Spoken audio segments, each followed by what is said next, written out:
કચ્છના ભીમસરની સીમમાં અફઘાનિસ્તાન સ્ટાઇલથી થતી અફીણની ખેતીનો બોર્ડર રેન્જ અને સાયબર સેલે પર્દાફાશ કર્યો છે। 2 એકરના ખેતરમાં જાહેરમાં 1 લાખથી વધુ અફીણના ડોડાનું વાવેતર કરવામાં આવ્યું।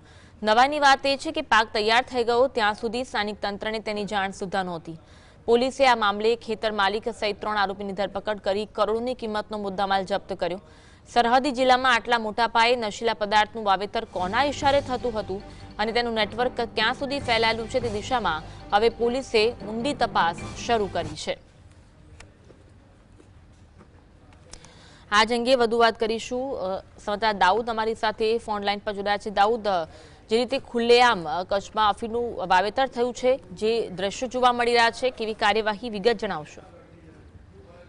જી અમી, છેલ્લા 15 દિવસની વાત કરીએ તો સરહદી કચ્છમાં એટલે કે ખાસ કરીને પશ્ચિમ કચ્છ વિસ્તારમાં એસએમસીની ટીમ દ્વારા 15 દિવસમાં 7 કરોડનો દારૂ પકડવામાં આવ્યું છે। ત્યારે એસએમસીએ એવી વાત બોલાવી છે કે હવે કચ્છમાં નિષ્ક્રિય રહેલા આઈજી ચિરાગ કોરડિયાની જે ટીમ છે તેને એક સફળતા મળી છે। બોર્ડર રેન્જ અને સાયબર સેલની ટીમ રાજ્યના પોલીસવાળા કચ્છની મુલાકાત થઈ ત્યારે જ આ 7 કરોડનો જે દારૂ છે તે 15 દિવસ દરમિયાન ઝડપાયો હતો। ત્યારે બોર્ડર રેન્જ અને સાયબર સેલની ટીમે પોસ્ટ જે ડેટા આવે છે, જેને અફીણ કહેવામાં આવે છે, તે ઝડપી પાડ્યું છે।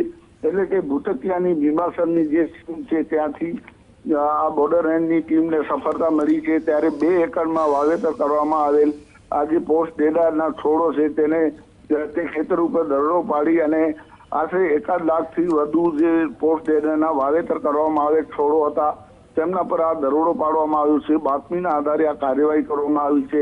પરંતુ સમગ્ર આ બાબતમાં વાત કરીએ તો છેલ્લા 15 દિવસમાં એસએમસીએ 7 કરોડનો દારૂ પકડ્યો છે, જેમાં રાજ્યના પોલીસ વડા કચ્છ આવે તેના આગલા દિવસે 4 કરોડનો દારૂ પકડાયો હતો। તેના બીજા જ દિવસે એટલે કે રાજ્યના પોલીસ વડા કચ્છમાંથી બહાર નીકળે તે પહેલા ફરી એસએમસીએ દરોડો પાડ્યો હતો, જેમાં 1 કરોડનો દારૂ પકડાયો હતો।